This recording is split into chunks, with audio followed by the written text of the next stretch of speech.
Ilgtspēja, zaļā domāšana, biznesa. Jep, tu klausies podkāstu Zaļā ziemeļmeita, un mans vārds ir Maija Āboliņa Tomsone.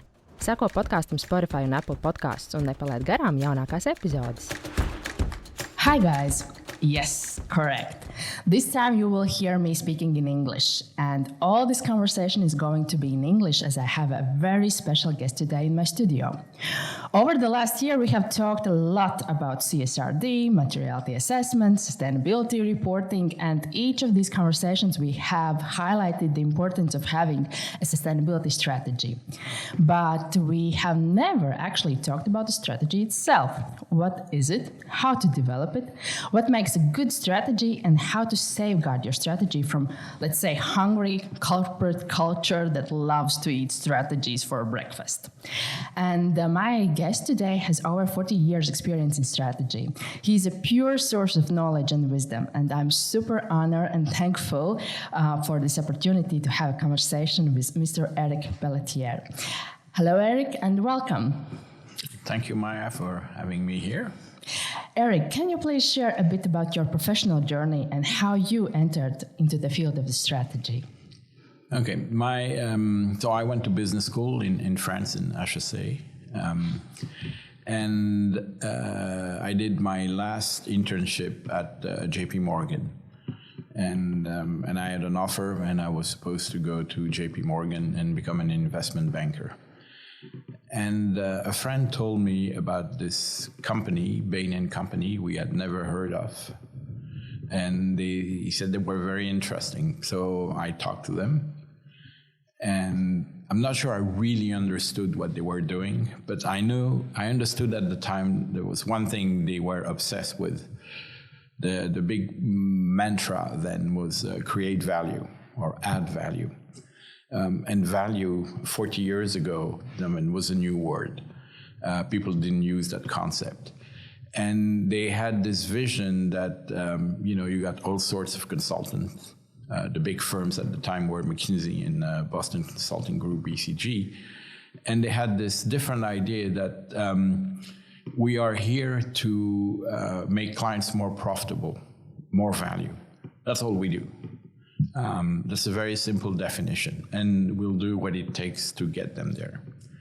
And they had this graph at the time, and they still have it today, where they were showing the stock value of a client when they start working for them, and then as they work for them, as they implement the programs that have been recommended by the consultants. So I said, this is super exciting. I'm actually interested in understanding things. I'm very, my nature is lots of curiosity. I need to understand.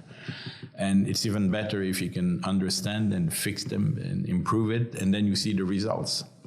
So I started going into consulting, the strategy consultant, and I've been doing that for many years. Do you remember your first client and your first strategy? Yes, absolutely. The first client was a computer manufacturer, and I was actually very fortunate. The first day I walked into the office, my boss, the second day, my boss asked me, "What are you doing today?" And I said, "What I'm told to do. I have no opinion." And he said, "But you're free for the rest of the week." I said, "Yes." And okay, we need you to go to San Francisco tomorrow, specifically to Palo Alto. We have this client. They're a very large computer company. And we have some issues we need to discuss with them. So I was shipped off to San Francisco the following day. And that was a very interesting assignment. We were looking at a computer disk, storage thing. And storage at the time was incredibly expensive and incredibly limited. And we were supposed to look into the future. And this is where I started learning about the experience curve, the cost experience curve, that tells you that actually you can predict the cost position, your potential cost position, based on the amount of experience you have. This is why it's the experience curve. So the accumulated production you have. And that's an incredibly powerful tool. And that's really one of the bases of strategy, understanding that your position, your cost position is derived from your experience. And when you understand that in those years, we felt that the clients should be in the top players in the market, but now the reality is very simple. If you're not number one on your market, your life will be very difficult, and you should try to find places where you are the clear leader, because then you have a good cost position, then you got all the benefits of, you can fix the pricing, you determine how the market works and all these things. So that was the first experience. It was very exciting. It was very exciting in the sense that this was in the 80s. Fun years. Getting shipped off to California on day 3 was super exciting, and the work was incredible. And at the time, I love technology, always loved technology. And I realized if you start pushing the curve, you get to the situation where we are today, where storage is incredibly cheap, computing power is incredibly cheap, and this is why you got the artificial intelligence revolution, because all these things combine, then suddenly you can do incredible amount of calculations that was at the time absolutely unthinkable. How would you describe how has concept of the strategy changed over the years when you started and today? Okay. When I started, so Bain was very innovative in the sense that we were focused on value, and we had 2 big differentiators at the time. One, we essentially invented the concept of implementation. And the second thing is we worked only for one client per industry. Okay. The reason one client per industry, if you do something that's the strategy, if it's really strong, different, you obviously don't want to share it with the others. Now it's changed because the world puts you in a position that if you have that very strict definition of just one client per industry, you limit yourself too much. The second thing, more important, was the notion of implementation. So we said, no, we're not here to give you advice. This is boring. Actually, when we give you a presentation, we expect you to make decisions. So the focus was really on decision making. And this is, to me, the biggest lesson I learned there is that, it's easy to devise a strategy. It's not complicated. I made some tests with ChatGPT.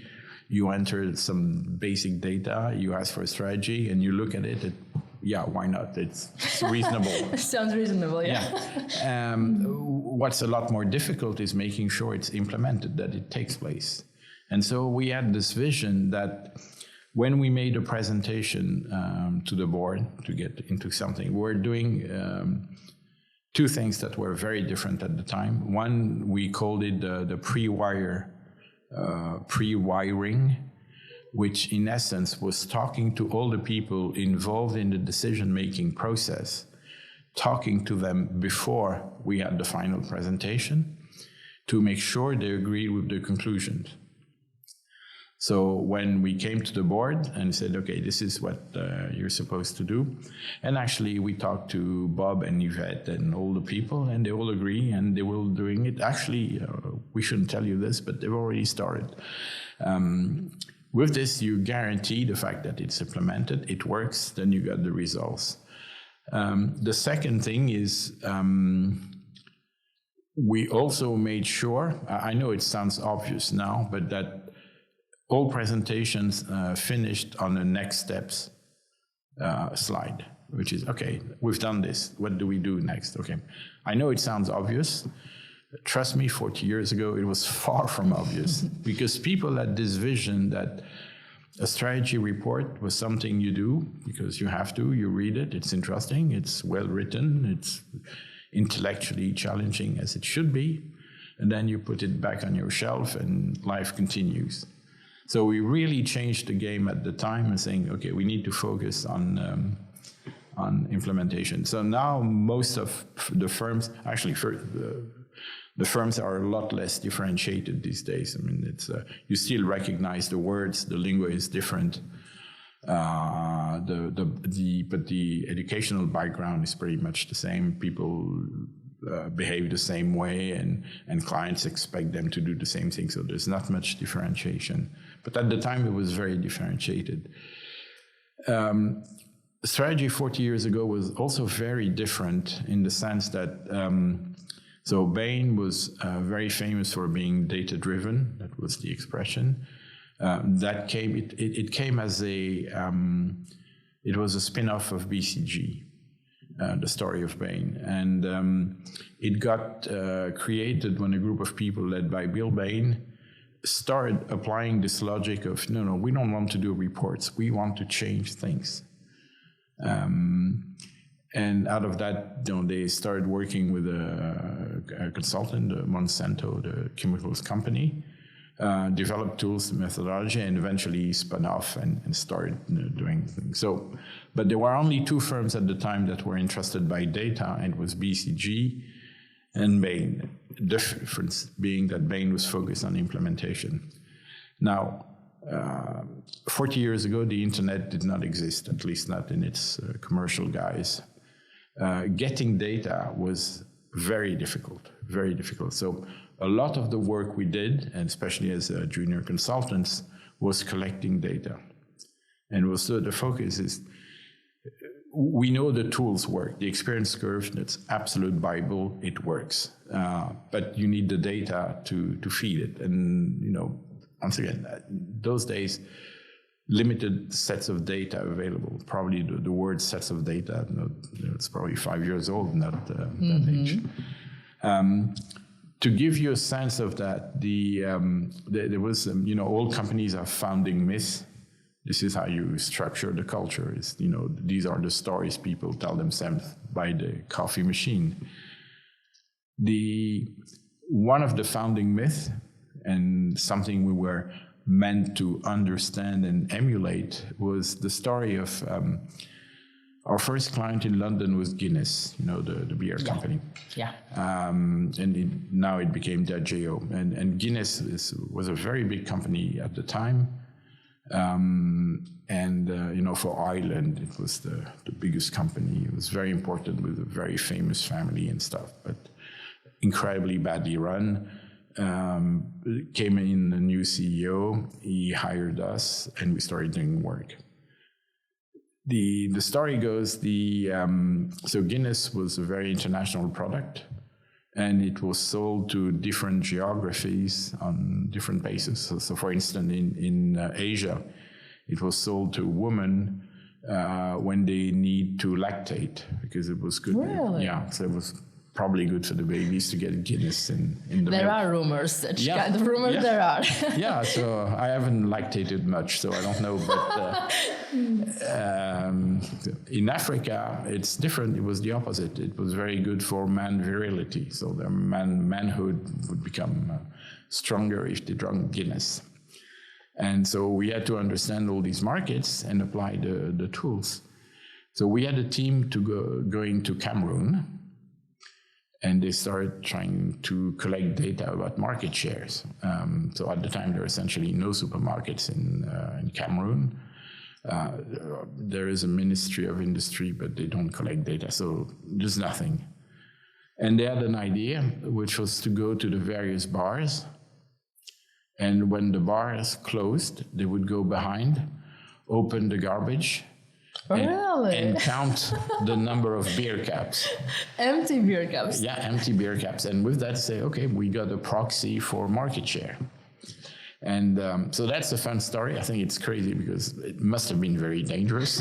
Yeah, but this is called field research. Exactly, as fieldish as you can imagine. And but that's a great story, because we were told that story. I said, you need to go and get the data. So we all have this sort of mental challenges. I need to do something at this stage that my legend, depends on that. And I remember what I did was, we were working for a new technology of printers, and we were assessing whether it would work or not. And we were wondering whether a newcomer in the field, they claimed to be very big, very real. We didn't know them, and we needed to assess that. And same thing at the time, there was very little public data available. So what we did is we hired a plane and a photographer, and they flew over the competitor's plant, and we took pictures. And then after that, we got the pictures, and we started counting the number of cars in the parking lot to give us a sense. Okay, so yeah, they probably have that many employees. So, amazing. Now, obviously, these things are, they're fun. They're not true anecdotes. They're not relevant anymore because today it's the opposite. You got so much data out there. The question is, how do I ensure I get relevant data, clean data, data I can use? So that's a big change. The other big change is that when I started, so 40 years ago, there were very few MBAs, and the technologies that you would learn in MBAs were not known. So we essentially were kids going to clients, the age of our fathers, and telling them what to do because we had these amazing tools. So that was, definitely not simple. The first board meeting I attended, I was 26, which was absolutely insane. And I was telling all these guys, all very, of course, at the time, there's no woman in these environments. And having to tell them, you have to do this. And because the data says, and because we got these tools that predict this and this and this. So same thing now, it's changed. Everybody's done an MBA. Everybody knows the basic tools. So you don't have to explain what you want to do anymore. I mean, it's clear. The language is completely shared. How did you position yourself when you were so young and you were talking to the board members? How did you construct your storyline, so that they really listen and trust you? We knew stuff, okay, because we were so anal in collecting data that the point was we could answer any question. And there was a big thing at the time. So at the time, the work was presentation. It was made on acetates manually. We had production departments that, it's crazy. It's pre-PowerPoint. And we had binders, physical binders of backups. So every slide needed to get the full backups behind it. So you had charts, you had calculation. So when you're a kid and you show up and people are twice your age, the only way you can survive, or it was two things. One, we dressed incredibly conservatively. So we were all dressed like FBI agents in essence. And I haven't changed. I'm still, many years later, the same. And the second thing is we made sure that we opened some questions so that clients would test us and would have and we would have the answer. And it always went back to, so you talked to X. Oh yeah, of course we did. And we did this, and actually and we would go and look at the binder and find, okay, this is the information. So after that, when you do it a few times, people get used to it. And what was really fun and different is that we didn't really realize that, but we were selling them energy. Okay, now it's the same thing. It's pretty obvious, but at that time, big corporations were very slow. They were mostly like dinosaurs. But then if you allow a bunch of kids to run around, do stuff, collect, talk to people, you generate, very positive energy. You mentioned that when you come to present a strategy for the board, that you have talked with a lot of people in the background, and sometimes these people have already started to work on execution of the strategy. If we talk about the strategy building and the steps for the building the strategy, so this means that actually this part when you negotiate with your internal stakeholders, when you involve them, when you agree on the goals that you want to achieve before you go to the board of the members, this is actually a very crucial part. Mm-hmm. Yep. You know the story, there's an old story, which is the difference between a consultant and a good consultant.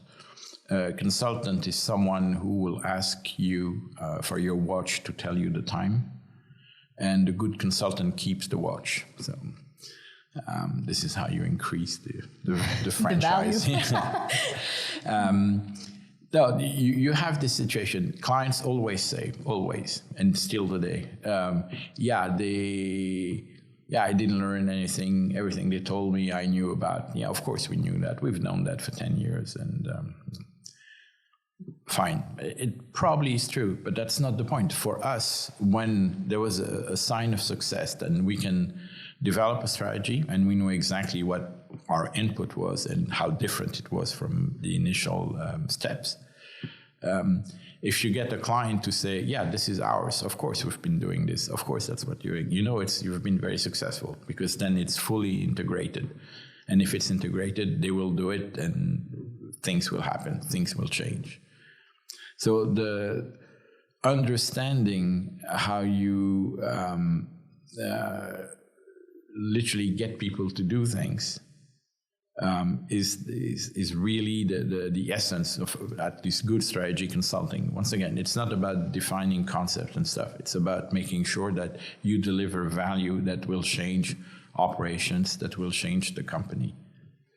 And you have to sell them internally so that people believe that what they have to do now will actually bring the value. Yeah, the word now is alignment. Same thing 40 years ago, alignment did not exist, but that's what we were doing, and that's what we're doing, and that's what good consultants do all the time. You align people, and to align them, you need to understand where they are, where they want to go, where they need to go. You need to understand how the company operates. I have this concept I use called one shared story, which is you get alignment because people know what's the story, the founding myth. They know what they're supposed to do. And even when they have no instructions, they will do the right things, which is very difficult to organize. But the biggest difference between good companies, bad companies, is the way they are able to align people. And there are tools to align people. And the first one is actually talking to people, understanding where they are. I'm very interested by a notion which is the unspoken assumptions. We all make assumptions in life, in private life, in business life. Some of these assumptions, we don't even know we're making them. But the problem, they really direct our behavior. So in a sense, you really want to spend time with the people at the company to make sure where they stand really and what they truly think and how you can orientate them and align them. So I know it sounds a bit like psychotherapy. And I come, my background is in math, so it's very different. But the fact is, you need to see the organization as a living body, and you need to understand how you have an impact, how you interact with that body. So you need to talk to the people, get to their stories, get to their assumptions, etc. And if you have data is very comfortable, because with data you can show, okay, this makes sense, this doesn't make sense. So it's not a purely weird discussion. It's actually, once again, data-driven. Can you please describe what are the steps of building the strategy? Okay. Historically, that's what I've been telling my son for a very long time. The strategy is the map, or the map is the strategy. If you want to understand Europe, You need to understand one thing. There is a plane that starts with the Pyrenees between France and Spain, and that goes all the way to St. Petersburg. And there's no obstruction in the middle. And most of the conflicts in Europe take place there because Russia wants to go all the way to Brittany. France wanted to go all the way to Moscow. Germany wants to have access to the sea. Russia wants to have access to open seas. And this is where it plays, considering the circumstances is the wrong word, but this is where you play. This is where the game takes place. So what it means in corporate world is you need to understand your map. Understanding your map means understanding your business. That's the notion of business definition. Business definition is not, it seems to be obvious. Of course we know the business we're in, but actually when you start digging, no, people think they're in the business, but actually their business is driven by other dynamics because they belong to another set of businesses. The obvious example, if you think about Amazon. So Amazon started as a bookstore, as a virtual bookstore. But in fact, the plan there always was to become, the shop of the world or store for the world.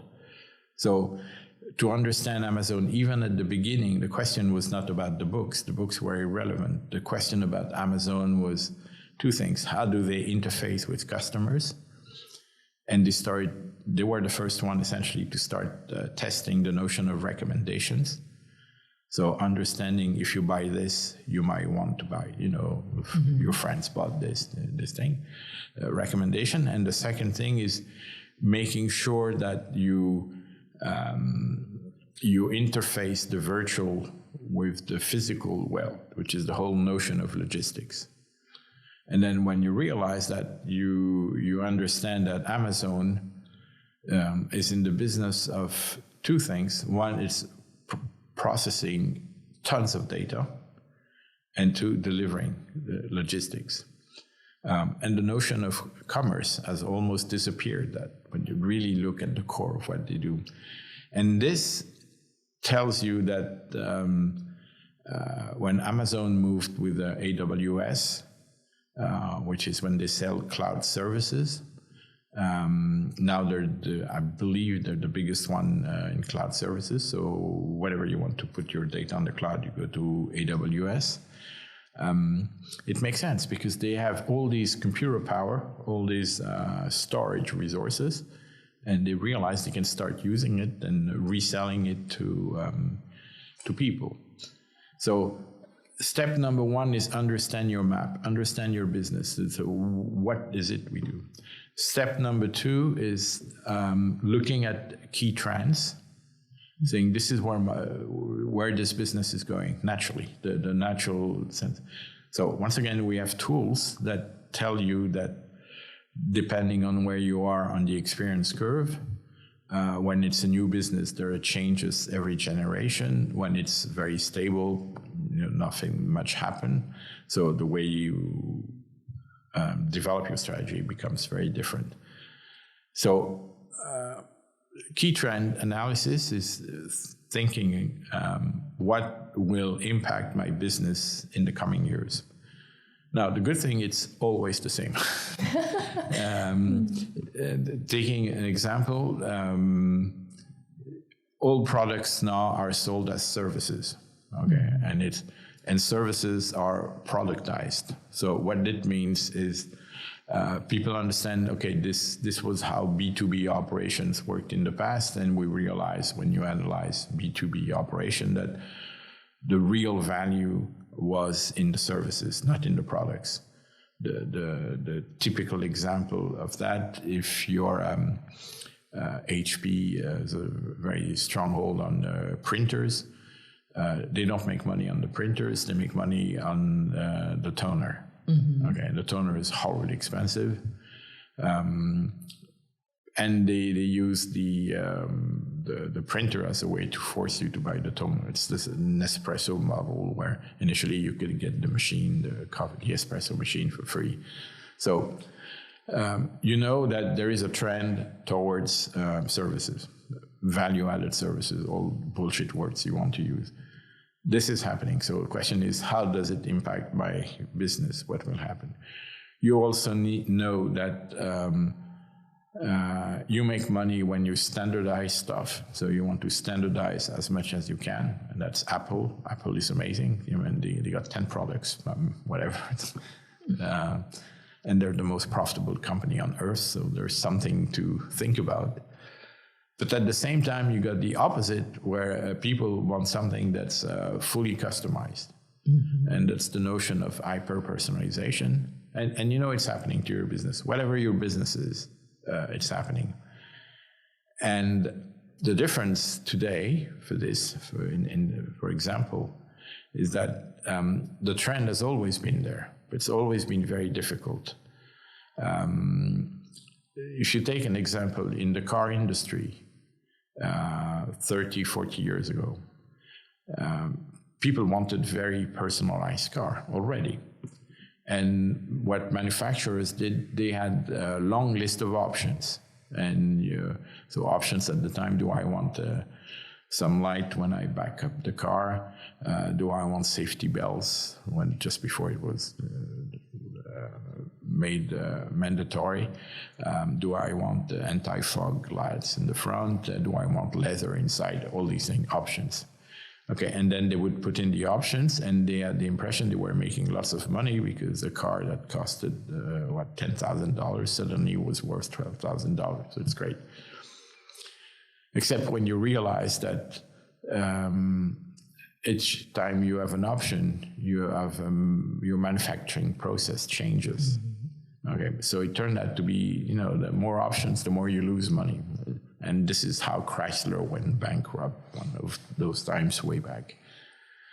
But it meant that the drive towards personalization, hyper-personalization, has always been there. What's different today is today you can do it. In the car industry, there was a big change about 25 years ago, where suddenly manufacturers realized they could have many different models on the same assembly line. So as opposed to doing, we're doing just Volkswagen Golf, and this line is fully dedicated to the Golf. No, suddenly you have 20 different models in all the colors you can dream of on the same assembly line, and it doesn't change my cost position. And suddenly you can do it. So you can get to a position where you're able to deliver hyper-personalization if you have two things. You understand what your customers want, and your manufacturing, your production process allows you to do it.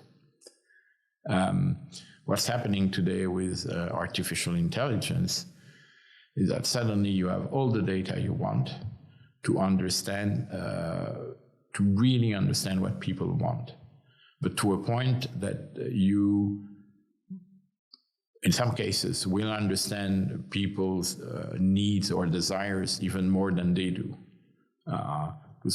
Maybe it's the notion of spoken assumptions, but they haven't formulated the fact that actually what I really want is this. Mm-hmm. It's cool when you're a consultant because it's really something, one of the first things you learned as a consultant is it's the phrase, the question is not the question.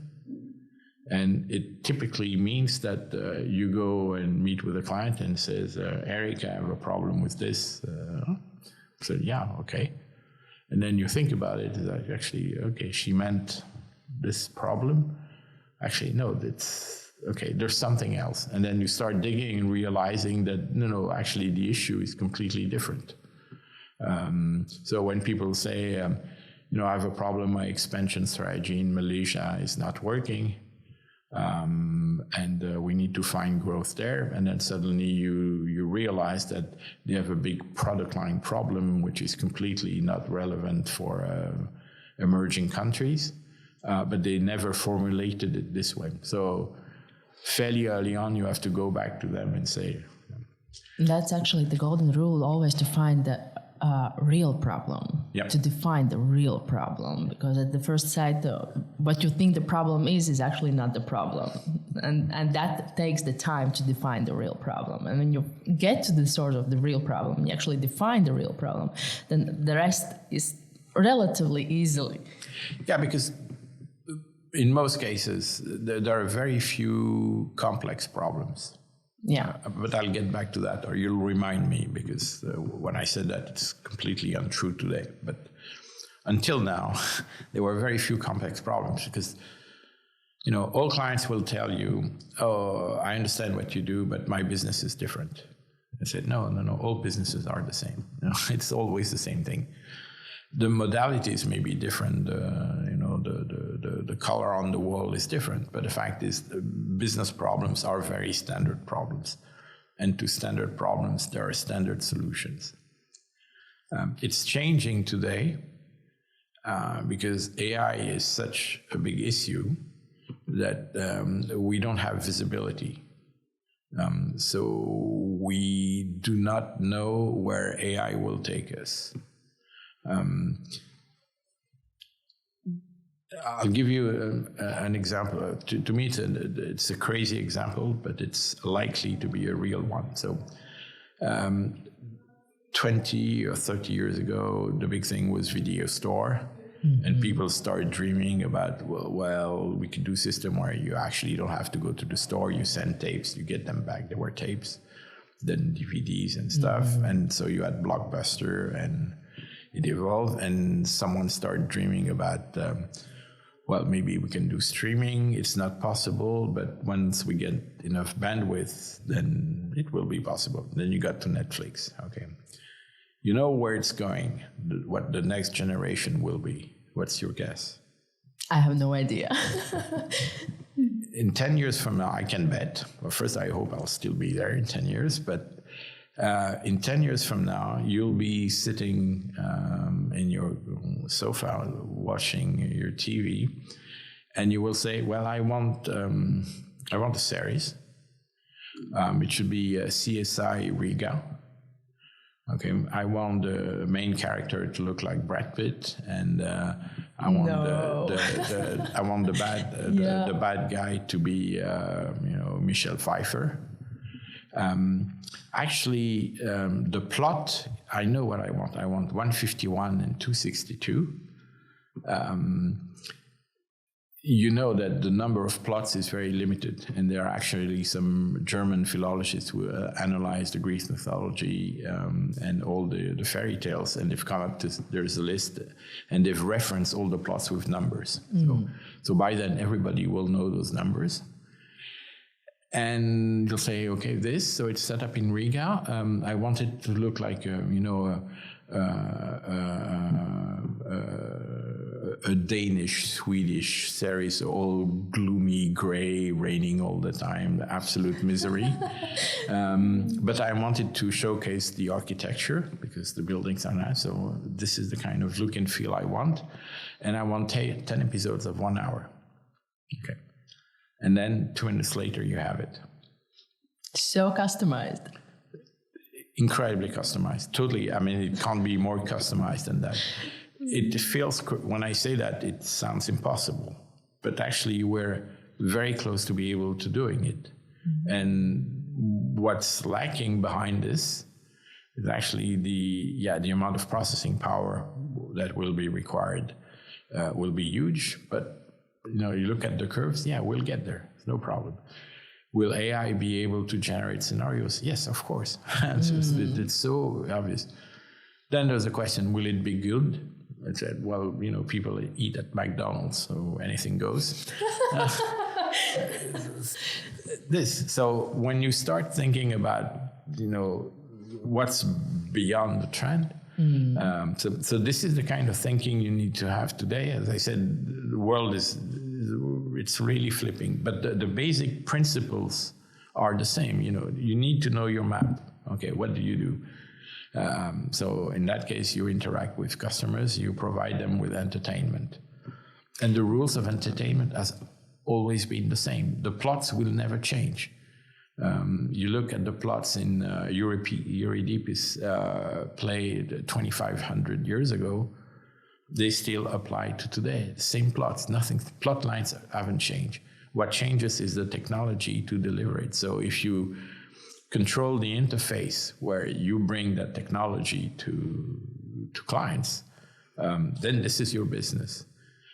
And what's interesting, if you think of that, is that your business is not really about creating entertainment. It's really about controlling the interface between the entertainment and you. And this is why, for instance, Netflix has this incredible position, because they control that interface. And now people say, let's Netflix, or, it's a very long response to your question, but... No, it's super interesting, because my first interaction with ChatGPT was the first task that I asked to do it. I asked to write the scenario for Midsomer Murders series. Yeah, yeah, I love that. Yeah. Me too, it's my favorite. Yeah. Absolutely, and actually it did it really very well. So it documented the fact that there are 3 murders before they can find the guilty person. Yeah, exactly. They're very nice, but they're the worst cops in England. Yeah. True. All right. So what's then the next step number 3? Okay, so you know the map. You know the trends, and then you start looking at what you can do. So this is the understanding your capabilities.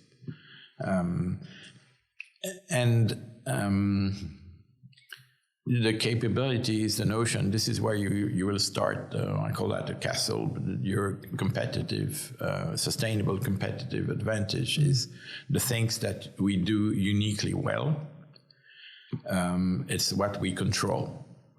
And this is of the basis of which we work. So the example of Amazon, we got all these computers, we got all this storage capacity.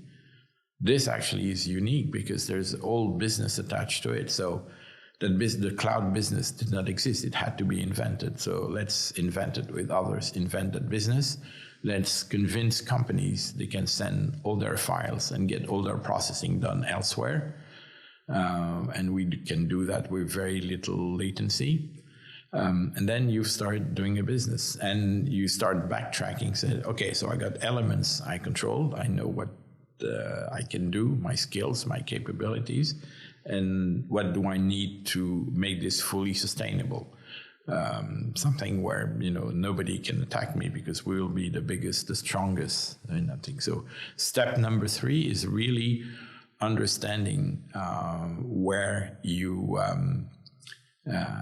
can deliver maximum value and protect it. Do I look at my vulnerabilities as well? Yeah, absolutely. That's the notion of sustainability, of defending. It's, you need to understand where you're vulnerable. And if the vulnerability cannot be fixed, then you should exit. It should be, if you can't fix it, there's no point fighting. You will lose. You may lose in 1 year, in 5 years, but you will lose. So, take your losses now and do something else. Do something that's defensible. That's and it's very hard to explain to client. Very hard, because they always have this very romantic notion of what they do. But I said, business is not romance. You're supposed to make money. If you cannot defend it, you will lose it. So, yeah, it's painful because the whole mythology of the company was built around that, but it's not relevant anymore. Beautiful company from probably the best example is Nokia. Nokia started as a wood company doing pulp and thing in a very, very poor country, Finland, that essentially, all they have is they have trees and they got water and they got rally drivers and that's it. Nothing interesting happening there. And they have Santa Claus. Yeah, but that was a recent acquisition. Yeah. And they will tell you it's in Lapland and but Nokia realized that, through the circumstances, they were able to make drastic changes to what they were doing. And so it's very interesting. So think about the skills you have, what you cannot defend, exit it, and build where you can. And that leads to the fourth step, which is the most important one, which is make it happen. Okay, and this is where you go to the notions of alignment and making sure your people understand what you want to do, considering that in step number 3, you made sure you had the right people. And that's it's a very tricky, it's a very complex topic. This one is very complex in the sense that we have legacy computers. That's okay. When you start saying we have legacy people, it's very quickly perceived as being offensive, and it probably is. And that goes to the question, what is the purpose of a firm? As a part of the theory of the firm, which is a firm supposed to provide employment to people, or is a firm supposed to create profit, or is a firm supposed to operate as a vector for change in society? And depending where you are, you would have different perspective. From a simple, strict business standpoint, you have legacy people. And whether your mission may be to employ them, it has implications. Then it would look like a Soviet conglomerate, doing stuff or not doing stuff. Or you decide, no, our true mission is we want to create value and we're moving in that direction. And these are the profiles of people we need. There's probably too much emphasis on the profile in the sense that people can be trained, reskilled, and humans are amazing at adapting in spite of what people believe. No, we're great at adapting, so you can really steer people in some dimensions. But reality is you need to assess, the quality and the skills of the people before you get to the next step. How do I make it happen? So how do I make it happen? It's the whole notion of alignment. And then the other thing, which to me was the biggest learning ever of strategy consulting, is the decision-making process. Companies are incredibly bad at taking decisions, incredibly bad. You're familiar with Kanban. Yeah. Okay. Yeah. So we got those two systems. So some decisions we make, and they tend to be good. Well, we drive, otherwise everybody would be dead by now. So, so we're very good at making these decisions, and consciously. Conscious decisions are a whole different ballgame. You've seen Kahneman list all the biases we can have, and we all go through these biases. But more importantly, organizations are incredibly bad at structuring, organizing, applying, respecting decision-making. And we've all seen it in our lives. People are very good at delaying decisions. Oh, yes, absolutely. So, procrastination. Exactly, yeah. It's a huge topic. So understanding how the company makes decisions or doesn't is essential. And this is, now after all these years, I realized the rest now is pretty standard. To me, today, there are two issues. One, we all underestimate the impact of AI. And out of that, there are two things. One, it's happening a lot more quickly than people think. I read yesterday, DeepMind, which belongs to Google, it's the AI section of Google.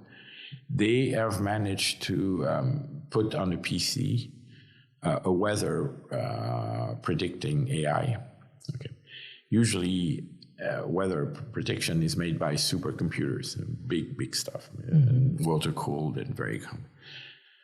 They now have on a PC much better quality forecast. And this is done with 1,000th of the computing power of supercomputing. Really? Yeah. So it's changing at a speed that people do not fathom. And it's completely disconnected to, our understanding of what's the future, but also it's disconnected to our ability to make decisions. And if we start delegating those decisions, why do we exist as humans? I mean, that's so thinking about how a company makes decision is absolutely, to me, that's essential. The rest is standard. You'll get given the same facts, which is the understanding of the map, understanding of your business, of your assets, and the key trends. People will go in the same direction. The only thing that makes a difference is the speed at which you do it, which is why I'm obsessed with the notion of clock speed for our organization, which tells you, they're able to process stuff very quickly, or they're not. If they're not, they will go on the wayside. And you look at a lot of the companies who died, it's because they just don't react quickly enough. So key point there is look at your decision-making processes and make sure they're adapted to the circumstances going crazy in terms of acceleration. Is it true that for the big companies, it is true that for the big companies, actually, it takes so much more time to make a decision because there are so many layers. And for the smaller companies, it's like one-man show almost all the time. How big companies could change or adapt the decision-making process to be more faster, quicker, effective? First, they have to want to do it. And in most cases, they don't want to. You remember Rumsfeld, who was the U.S. Secretary of Defense under Bush, and he also had been a very successful CEO of a pharma company. And he was very active, and he wrote a few books that are actually very enjoyable. And he has this quote that he says, I've been working out of Washington, D.C. for 30 years. I've been at all levels in the administration. He had been with the Nixon administration before. And in all my life, I've never met a bureaucrat. I said, what do you mean?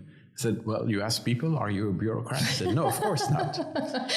So I've been working at the very core of the bureaucracy and never met a new bureaucrat. The fact is, lots of people find it very comfortable. You push paper.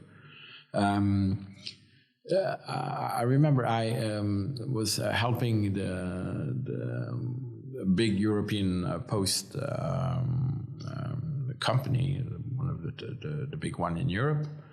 And so I like to see physically how it goes. So I went to post offices and I did sorting and I walked with mailmen, seeing how you distribute mail and stuff. And it was crazy because I just read the book by Schnitzer describing the end of the Austrian Empire at the end of the 19th century. And he was describing post offices in, I think, Hungary, somewhere remote. And it was the same. I mean, nothing 120 years later, it was just absolutely the same. So bureaucracy are incredibly good at surviving. Actually, they have one real skill, which is surviving and doing what they don't do. But repeating it over time and over time. And every time you try to interact with them, if you're not super smart when doing it, you'll end up being dead. So how companies can do it? They need to think. They need to understand what it takes for people to do things. So one, it's back to the notion of alignment. And making sure you know where you want to get your people mentally and that they're ready to do it. The second thing is you want to promote decision making. One of the reasons why companies are so slow at decision making is they don't want failures. Okay, they're terrified of failure. And if you're a manager, if you fail, your career goes, etc. And that's bad, because if you never fail, you never learn. I strongly believe you don't learn anything by success. Success carries very little information. Failure carries a lot of information. You want to understand failure, not success. But to understand failure, you need it. You need to see it. There is I love Formula One because of the cars, but I also like the ethos around Formula One. The fact that they do things. It's very interesting. Every year they have a new car, right? So it's like your budget cycle. Yeah. Every year have a new car, and like a budget cycle, you need to start designing the new car in about July, August. Otherwise, you won't get the new parts ready for next year. But at the same time, at every race, now there's something like 26 races, you need to improve the car. So you need to work with two different time sets. And that's very difficult for people. So you got sort of long term, which in F1 is 1 year, but at the same time, constant improvement. So it's really almost at every session, every race, your car is different because you've worked on it. And the guy who really made McLaren what it is today, Ron Dennis was the owner before, he had this saying that if your car never breaks down, it just means one thing: it doesn't go quickly enough. And this is a guy who was psychologically very strange. That's what they all say. But it's interesting. So the guy is an absolute pure competitor, and he understands that if you don't fail, it means you're doing something fundamentally wrong. So lower the cost of failure in your organization, and also understand the notion of failure. There's one of the thing about decision making and how you train your managers.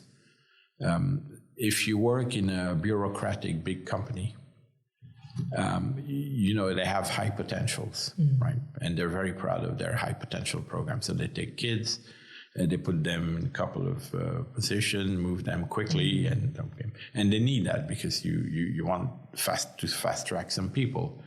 But the problem when you do that is actually you never measure the quality of the person. There's a whole, if you think typically in a corporation, the cycle of a job is 3 years, right? Yeah. Okay. What it means in reality is you walk into a new job. Okay, you realize what's wrong very quickly. Then you make sure that you fix all what's wrong, and it's a bad year because that was the person before you. Then you have one glorious year because you've taken advantage of all the things you've pushed the year before, so you have a good year. And then the following year, you're already negotiating your next position. So you put lots of stuff under the rug, it looks good, so that the next person in the job goes through the same cycle. There's tremendous waste of energy, etc. So, and your whole mental decision-making process is adapted to that. You don't care about the company, you care about the money you make, you care about your career. So companies need to lower the cost of a bad decision, because a bad decision will always be better than no decision. No decision at all. Okay. It's not 100% true, but it's basically pretty true. Because the good thing is, if you take a bad decision, you can fix it. Except if of course we can go into detail. But the logic is this: you really want to get people to accelerate their clock speed, takes decision much faster. Now, to be able to make decisions, you want to provide them with the right tools. And the first tool is obviously data. Now, if you look at the kind of information you collect and what's given to managers, in many cases, it's not relevant information. There's lots of noise in the data, but they don't have the things they're really looking for. And you can get to very absurd situations. I think the Budweiser example is a very interesting story. So you saw the Bud Light, where they appointed a new woman, or a woman in charge of a new approach for marketing, and they sponsored a trans person as their spokesman, or spokeswoman, sorry. And Budweiser clients went crazy, saying, these are guys who like to drink beer while watching football at barbecue, and suddenly you're promoting values we don't feel these are our values, etc. So, and it got into a crazy situation. But to me, one of the learning of this is that the people doing this change in strategy, and she said, can't remember the exact words, but this is essentially you were saying, our clients are lame people, and we need to improve our brand by showing different values. Well, if you start insulting your client as a way to promote a change, this is unlikely to work. And one of the reasons behind it is the mindset, the fact that they did not really understand their client. And if you look at the information they got, these companies, they got detailed market share information, supermarket by supermarket, convenience store by convenience. So they got all the data in the world. But the thing they didn't have is that, why do they buy Bud Light? What's the real mindset of my customers? How do I make it, how do I make myself more attractive to them? So people, many circumstances, companies don't provide the right information to the manager. So this is why now justifying the fact that they don't take decisions, there's a few reasons why you don't take them, because people are rational. If people do something or don't do something, I tend to assume there's a very good reason behind it. So instead of saying they're wrong in this, first I would need to understand why are they not doing something which seems obvious they should be doing. When you talk to people, they will often tell you, well, I know I don't have the right data, so you want me to do something, and I don't trust the data. Very frequent. The second thing we've covered is if it goes wrong, it will fall on my shoulders. It will kill my career, so I can't afford to do it. So I'll push it to the next person. The third one is very interesting. Is I don't believe the people upstairs understand. That's the most common, actually, what I have heard. Yeah, and so. Yeah, I'm going to do it, and they'll say yes, and and as usual, nothing will happen. Exactly. Yeah, and so this is why I think the most conversation in a company are at the coffee machine, where people say what's really happening. It's true. At the very beginning of our conversation, you mentioned that nowadays it's super easy to make a strategy. You just put the relevant data into AI. It tells you what you have to do. And now I have a feeling that actually nowadays when we talk about the strategy, there are two important steps. It's first to have a data and to have the relevant data, just to really understand the content of the data and what's relevant and what's irrelevant. And then comes the alignment. Yeah. Because all the rest, actually, as you mentioned, it can be done by AI. It's all about your knowledge and your experience and your understanding about the actual situation, because you always have to take a look for that AI data with the critical perspective in your mind. So in essence, does it mean that the strategy somehow becomes something very easy to do? a part of the alignment part, so that we switch our focus to the alignment part more than why, where, and how we want to get there. Okay. Well, I believe, and that's sad, but I believe that strategy is a commodity now because it's so driven by the map, the circumstances. If you look at the war in Ukraine, the strategy of Ukraine is pretty clear. They need to cut off the position of the Russians and go to the sea.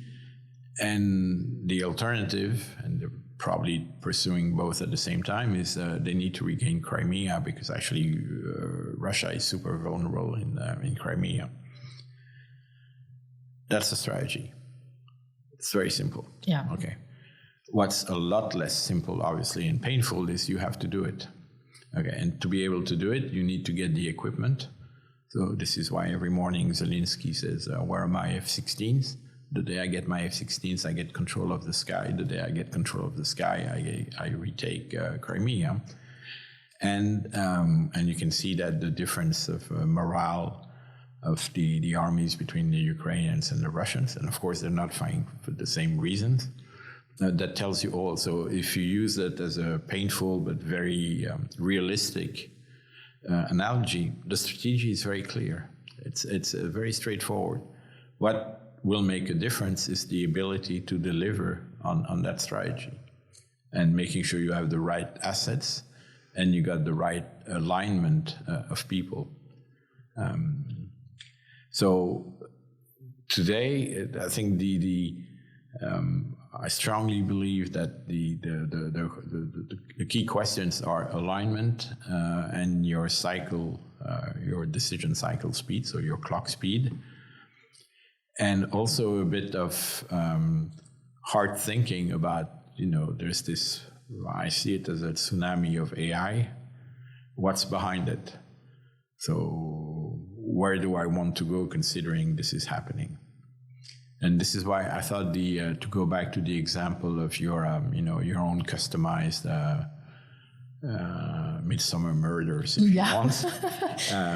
Now you understand why the strike in Hollywood was so important. Actually, it was the first time in, I think, 70 years where you had a combined strike of the writers and the actors, because they understand that. They understand, and they can see it's about to flip. Yeah. Already in movies, the CGI is incredibly good, so you don't really see the difference between what's real and what's been animated. And 10 years from now, imagine at the speed it goes. So, where strategy is not a commodity is the ability to project yourself to a world where there's no map. And that's the first time in history. That's the first time in history, because before that, if you look at the big revolutions, it's pretty straightforward what happened, because you had one generation to adapt. I don't know if you know Thomas Kuhn. He's a German epistemologist, and he wrote about paradigms. He was the one who made paradigm. Everybody knows what a paradigm is today. Nobody did before he wrote his thing. And he has this beautiful theory is that science changes. The only way science changes from paradigm, which is the corpus of assumptions, it's because when the previous generation dies. So every 20 years, you have a change of paradigm in science. Okay, and this was true all along. If you look at the printing press, Gutenberg, it took about 20 years to be spread throughout Europe. It was actually fairly quick, and we have this notion that things were slow. No, it took 20 years. It took the same time for the internet. It took 20 years for the internet to be spread around. If you look at steel, the steam revolution driving the industrial revolution, you see in 20 years, that's the time it took. If you look at cast iron, which used as to build buildings, new buildings in the 19th century, it took one generation to be implemented. So we had this rule that you have 20 years to, okay. Now it's completely changed. What's happening in AI is instantaneous.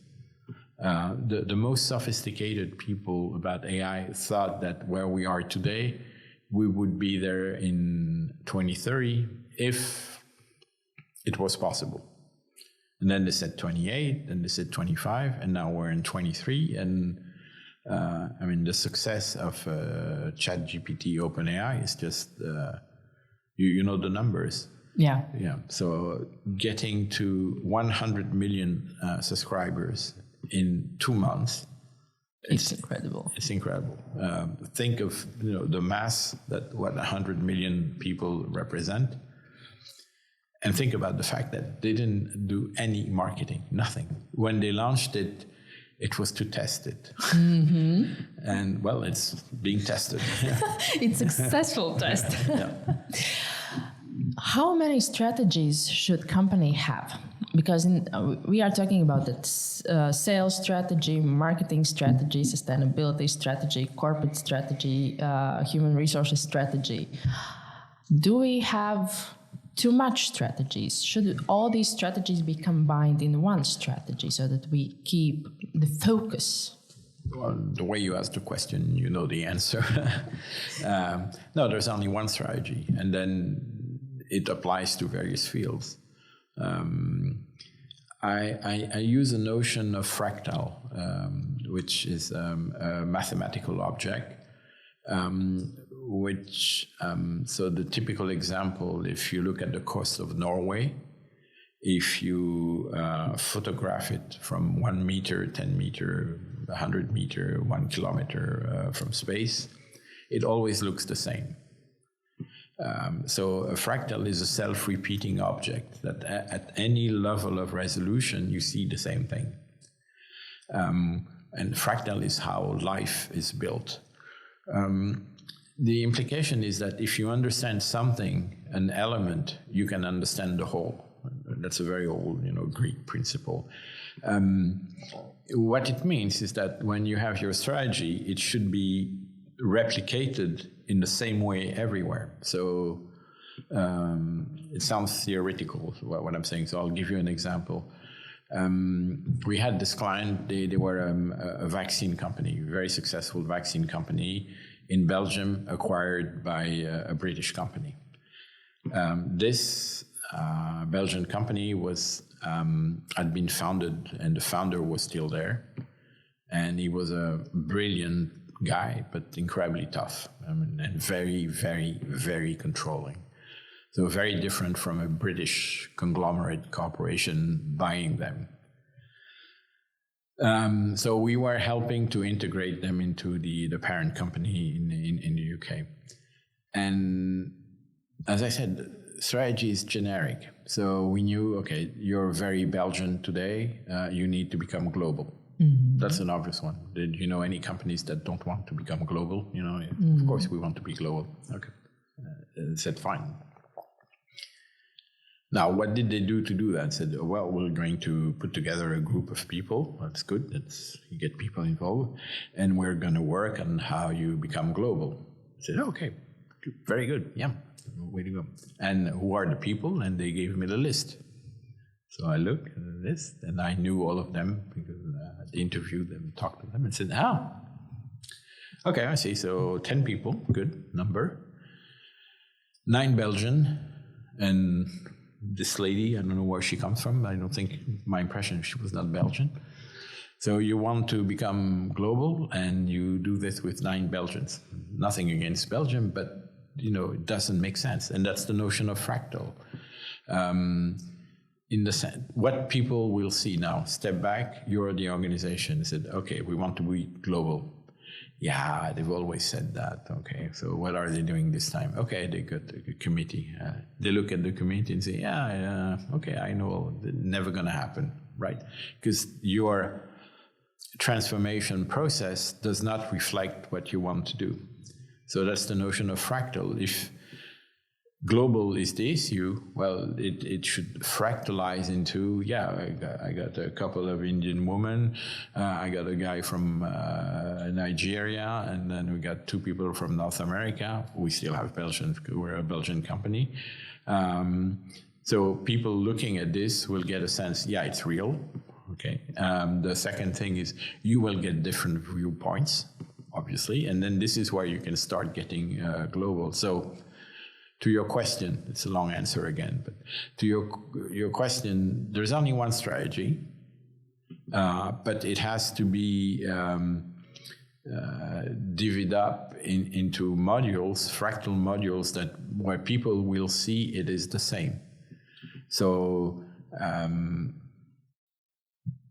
if your strategy is we want to hyper-personalize with our clients, you want to make sure that you don't reward people because they provide the same service. So you want to reward people in your sales force to actually behave differently.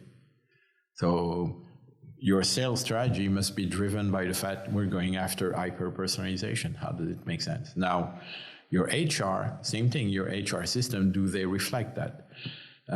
I always find very interesting that HR are probably the more rigid processes in companies, and because you ask HR to do 2 things that don't go together. 1, they're the cops of the system, and 2, they're supposed to develop people. Now, in your life, if you have development issues, you don't go to the police. I mean, very few people do. So. And that's the crazy thing, because these are the people supposedly in charge of alignment and stuff. It doesn't make sense. So if your strategy is we're moving in that direction, do my HR systems reflect that? So there's only one strategy, and it has to be consistent across the board. And because this is, remember one thing, it's we're very good at recursive thinking, humans. That's where we're different from computers, at least today. But when you're an employee and you analyze the transformation process, you actually analyze the process, because the only real information you have is the process. Okay, they tell you we want to go global. We said, yeah, sure, okay, but we're just in Europe today, and okay, what information? I have no opinion whether Pakistan is a good risk or bad risk today. I don't know if Indonesia, we should be there. I don't know, and the data I see don't tell me anything. But I know that if this is the goal, and these are the people they selected, and how they are going about doing this by doing all their meetings in Brussels instead of going around the world. Intuitively, I know it's going to fail, because it doesn't match with the objective. So, and we're very, very, very good at doing this. Our brains are very good at assessing. It's the notion of cognitive dissonance. You have one view of the world, your mental map, and then there's the representation that's given to you. And if it's different, actually it physically hurts. It's unclear why, because we don't have nerves in the brain, but it physically hurts when your representation of the world and the world conflict. This is how people analyze transformation. So when you devise and implement a strategy, you want to make sure that it is completely consistent from that standpoint. So that's a long answer to no, there's only one strategy. Can you please share with us some resources or some great examples where we could learn about strategy?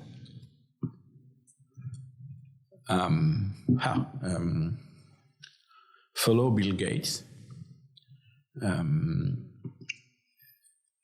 Bill Gates has been very successful in calling the various steps of in technology, and very few people have. Actually, very, very few people have been there. Do you remember a company called DEC Digital? Yes. Okay. They were incredibly successful in the 80s. They controlled the mini computer market. Okay, their founder and leader, Ken Olsen, was he was not as famous as Musk today, but he was a very reputed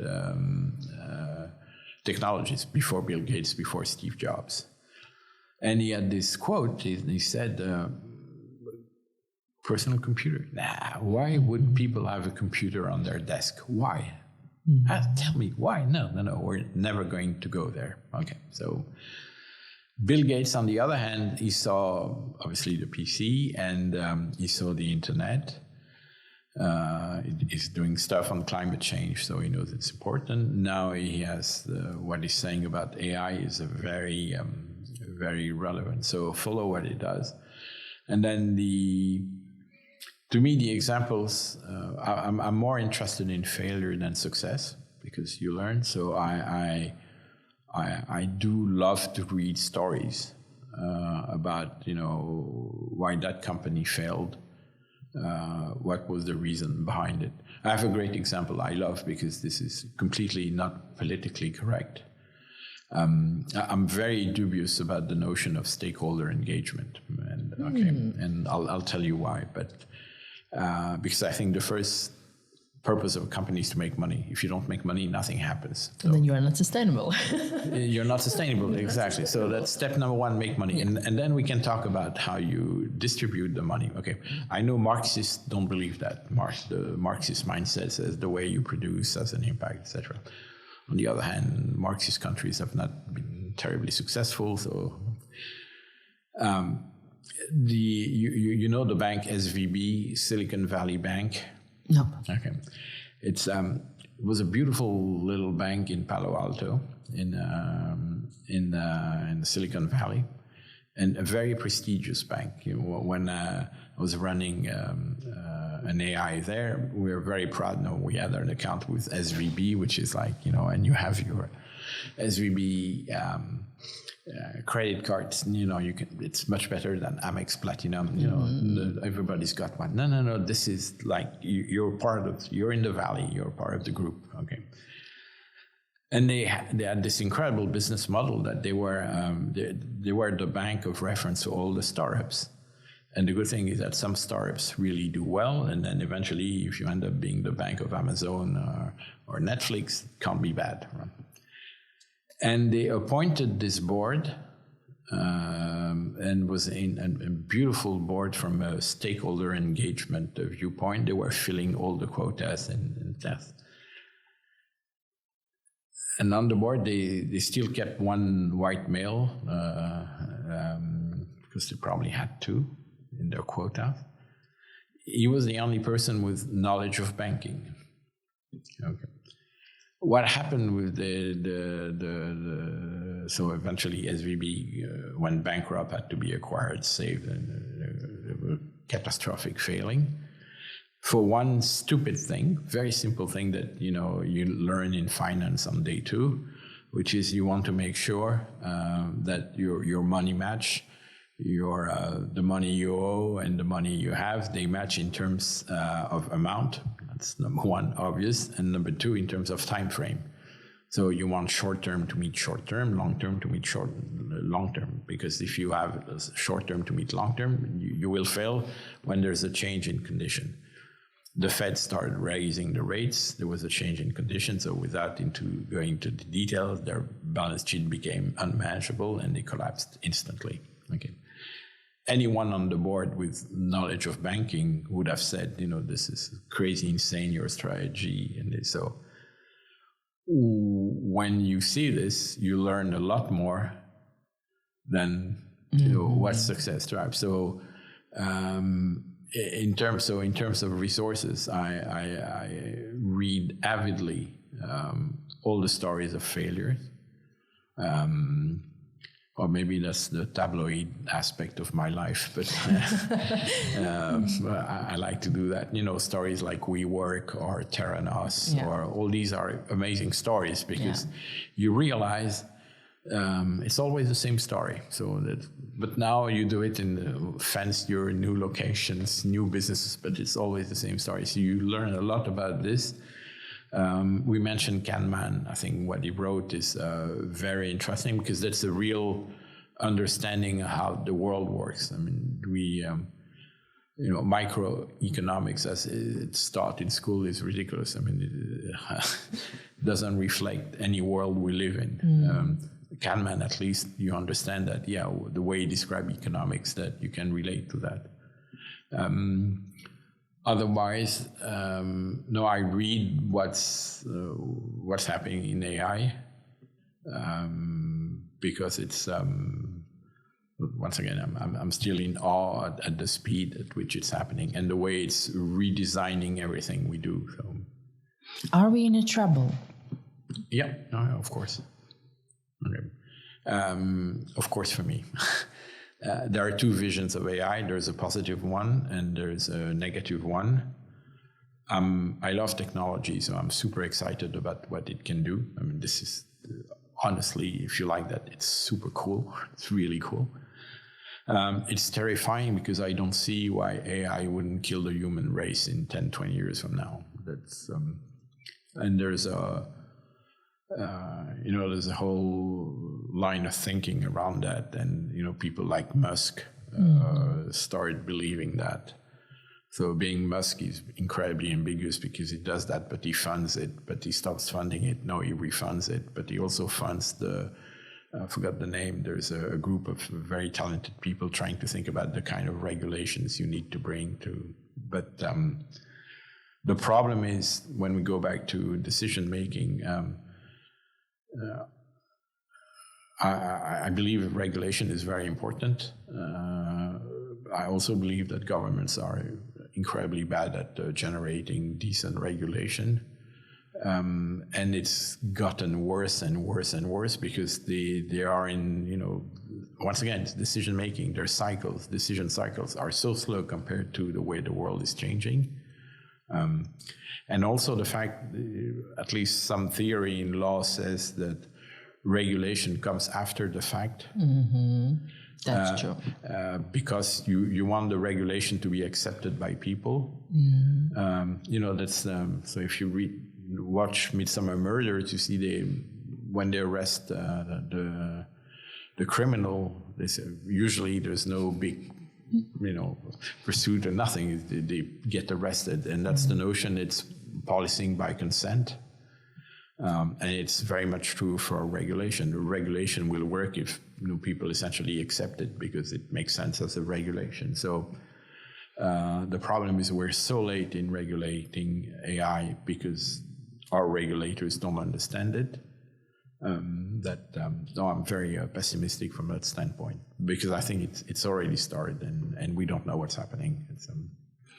Are we in bigger trouble due to the AI or due to the climate change, which is the bigger threat for us?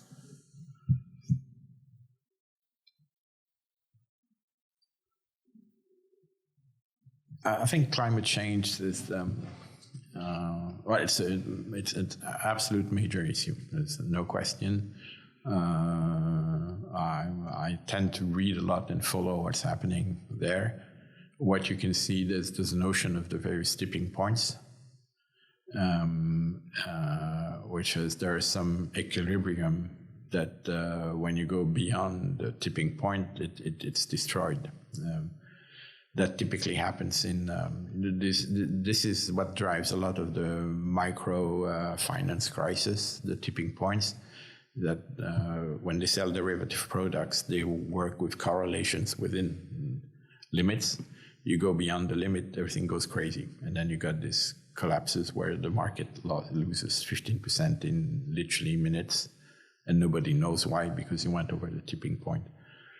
I have the impression we're very near, we've passed some tipping points and we're very near reaching others. So we need to do something. We're doing stuff. The problem is that there is a crazy situation where there is no alignment between the interests of the various countries. So we can do all sorts of crazy efforts, and we should. But if China and India don't, it's wasted. Then who are we to tell them that they shouldn't, that they should do it?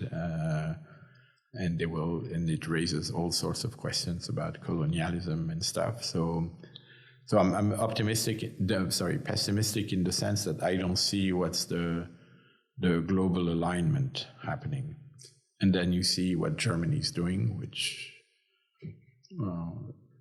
impossible to understand, shutting down the nuclear plants and reviving the coal plants. It's well, it doesn't make sense. And then you start pushing EVs, but you don't have the power generation needed behind it. And then even if you have it, the whole cycle of EV, I think is a bit suspicious. Yeah. Suspect. Yeah. EV is not a panacea. Yeah, exactly. So, but I think AI is more of a threat because it's happening more quickly. Eric, I could talk to you for so many hours more, but I'm afraid I have spent all your time. And in the conclusion, I do understand that companies need to speed up with the decision making. The companies shouldn't overestimate the AI, so they really need to look into the AI. And as always, it always comes down to the right people into the right places to create the right success. And knowing what they have to do. And not being afraid of doing that. Exactly. And for them to know that, you need to tell them. It's unspoken assumption. There's no reason someone knows what you want them to do if you don't tell them. So. Yeah. Thank you. Thank you so much. Thank you so much for your insights, for your learnings and lessons. And it was an incredibly interesting conversation. Thank you so much. Thank you so much. Paldies, ka biji kopā ar mums. Klausies podkāstu Spotify un Apple podcasts platformās. Savukārt, ja tavam uzņēmumam ir nepieciešams palīdzēt noorientēties ilgtspējas jautājumos un izstrādāt ilgtspējas stratēģiju, sazināmies www.ziemeļmeitu.com.